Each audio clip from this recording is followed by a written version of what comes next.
Kata Imam Ahmad bin Harb, beliau katakan, Abatullah khamsina sanatan. Aku beribadah kepada Allah selama 50 tahun, tapi aku nggak pernah mendapatkan nikmatnya dalam beribadah kepada Allah. Nggak ada nikmatnya. Ya ibadah saja sudah selesai. Apa kata beliau? Taraktu ridon nas. Aku nggak akan pernah merasakan nikmat dalam beribadah kepada Allah sampai aku bisa meninggalkan ridho manusia. Ridho manusia ini pertama. Jadi menyebabkan ibadah itu nggak akan bisa enak, nggak akan bisa nikmat, nggak akan bisa tenang, karena kita suka mencari ridho manusia. Karena kita berpikir bagaimana supaya manusia senang, bagaimana supaya manusia itu ridho, kan gitu. Dan beliau katakan nggak akan pernah merasakan nikmat dalam beribadah kepada Allah kalau seandainya kita belum mampu meninggalkan ridho manusia. Kita suka mencari ridho manusia. Jadi mencari ridho manusia itu menyebabkan apa? Ibadah nggak akan terasa nikmat. Hatta qaddartu an atakallama bil haqq. Kalau aku bisa meninggalkan ridho manusia, maka aku mampu menyampaikan berkata yang benar. Tapi kalau enggak akan sanggup. Makanya orang enggak sanggup berbicara yang benar karena apa?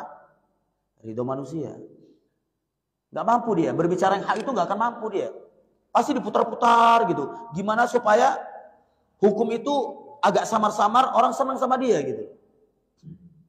Ya, doa bersama itu sebenarnya nggak ada dalilnya, cuman kan ya bagus sih, kan gitu. Ini kenapa dia mengatakan seperti itu? Karena dia suka mencari ridho manusia. Orang yang suka mencari ridho manusia, apapun titelnya, apapun kedudukannya, tak akan sanggup dia berbicara dengan bicara yang benar. Pasti dipoles, dan dia nggak akan tenang. Jadi ketenangan hidup, ketenangan dalam beribadah kepada Allah, ketika seseorang itu sanggup meninggalkan ridho manusia. Yang kedua, wa taraktu suhbatal fasiqin. Aku nggak akan bisa tenang dalam beribadah kepada Allah sampai aku bisa meninggalkan teman-teman yang fasik. Teman-teman yang fasik, artinya pelaku maksiat. Jadi kalau kita masih masih mendekat ataupun berteman dengan pelaku maksiat, ya pelaku maksiat, kita nggak akan pernah merasakan nikmatnya dalam beribadah kepada Allah. Hatta wajadtu suhbatal sholihin, sehingga aku mendapatkan teman-teman yang soleh. Jadi syarat untuk merasakan nikmat dalam beribadah kepada Allah itu apa? Teman yang soleh. Tapi kalau kita masih berteman dengan teman yang fasik, pelaku maksiat, kita nggak akan mampu, nggak akan sanggup beribadah kepada Allah itu dengan tenang. Kemudian yang ketiga, wa taraktu halawatad dunya. Aku meninggalkan nikmatnya dunia. Jadi aku nggak akan pernah merasakan nikmatnya dunia. Kalau aku masih merasakan dunia itu sebuah kenikmatan, maka aku nggak akan pernah bisa merasakan nikmatnya dalam beribadah kepada Allah. Hatta wajadtu halawatal akhirah. Sampai aku bisa mendapatkan nikmatnya akhirat.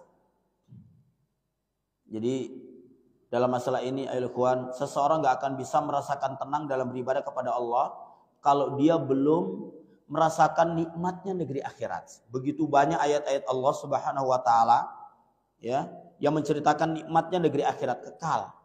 Negeri akhirat itu darun naim, negeri yang penuh dengan kenikmatan. Sedangkan negeri dunia itu disebut apa darul ghurur, negeri yang penuh dengan tipu daya. Kalau kita masih merasakan nikmatnya dalam kehidupan dunia ini sampai kita mampu meninggalkan kewajiban kita dalam beribadah kepada Allah, maka kita nggak akan bisa merasakan nikmatnya nikmatnya dalam beribadah kepada Allah Subhanahu wa taala. Karena sifat dunia itu menipu. Wa mal hayatud dunya illa mataul ghurur. Tidaklah kehidupan dunia itu hanyalah kehidupan yang penuh dengan tipu daya.